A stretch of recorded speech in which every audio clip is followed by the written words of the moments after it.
रूस यूक्रेन युद्ध अगले महीने चौथे साल में प्रवेश करने जा रहा है, मगर उससे पहले ही यूक्रेन के लिए बुरी खबर सामने आई है। रूस ने यूक्रेन के पूर्व में कुराखोव शहर पर पूरी तरह से कब्जा कर लिया है। रूसी रक्षा मंत्रालय ने इसका खुलासा करते हुए यूक्रेन को बड़ा झटका दिया है। रूस ने बताया कि उसके साउथ बैटल ग्रुप ने पश्चिमी डोनेट्स्क के सबसे अहम शहर कुराखोवो पर कब्जा जमा लिया है। दरअसल लंबे खिंचते युद्ध से जहां यूक्रेन पहले ही अपने सैनिकों की कमी से जूझ रहा है, वहीं हाल के महीनों में यूक्रेन के पूर्वी हिस्से में रूसी सैनिकों के आगे बढ़ने से उनकी जमीन खिसक रही है। इस बीच रूसी रक्षा मंत्रालय ने इसे नए साल के शुरुआती दौर में अपनी सेना की बड़ी कामयाबी बताया है। बता दें कि बीते 2 महीने की लड़ाई के दौरान यूक्रेनी सेना को भारी नुकसान उठाना पड़ा। रूसी सेना ने दावा किया है कि इसमें 12,000 से ज्यादा सैनिक मारे गए या घायल हुए हैं। साथ ही 40 टैंकों समेत लगभग 3,000 सैन्य हार्डवेयर तबाह हुए हैं। कुराखोवो के पास यूक्रेन के रोजाना सैन्य नुकसान पर एक नजर दौड़ाएं तो औसतन 150 से 180 लोग मारे गए और घायल हुए हैं। हालांकि यूक्रेनी अधिकारियों ने अभी तक रूस के इस दावे की पुष्टि नहीं की है, जो पोक्रोवस्क से 35 किलोमीटर दूर दक्षिण में है।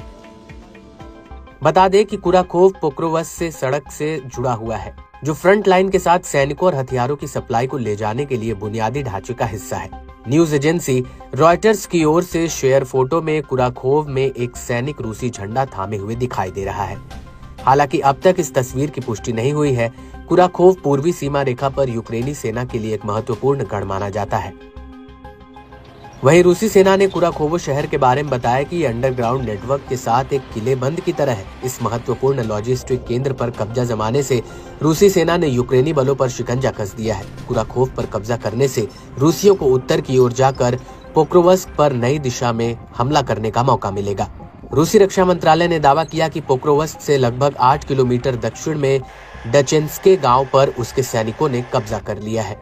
इसके अलावा रूस ने अलग अलग मोर्चे पर यूक्रेनी बलों को पीछे की ओर खदेड़ा है। रूसी रक्षा मंत्रालय ने बताया कि वेस्ट बैटल ग्रुप ने यूक्रेन के जवाबी हमलों को विफल किया है। इसमें 550 सैनिक हताहत हुए। साथ ही अमेरिका और ब्रिटेन के बने हथियारों समेत कई सैन्य उपकरण नष्ट हुए हैं।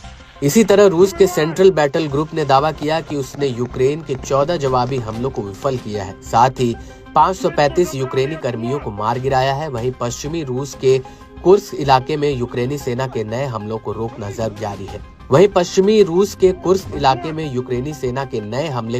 जारी है। जहां दूसरे दिन भी भीषण लड़ाई जारी है। उधर यूक्रेनी राष्ट्रपति ज़ेलेंस्की ने कहा है कि रूस के कुर्स्क इलाके में 5 महीने तक चली लड़ाई में मॉस्को को भारी नुकसान पहुंचा है। करीब 15,000 लोग मारे गए हैं। उन्होंने कुराखोव का कोई जिक्र नहीं किया। पिछले 5 महीनों की लड़ाई में यूक्रेन की बड़ी उपलब्धि रूस के कुर्स्क के अंदर के इलाकों पर कब्जा करना और उसे अपने कब्जे में रखना है। बहरहाल अमेरिका के नवनिर्वाचित राष्ट्रपति डोनाल्ड ट्रंप के 2 सप्ताह बाद शपथ लेने के मद्देनजर युद्ध में अनिश्चितता नजर आ रही है। किसी भी संभावित शांति वार्ता से पहले जंगी मैदान में बढ़त बनाने के लिए दोनों देश हाथ पैर मारते दिख रहे हैं।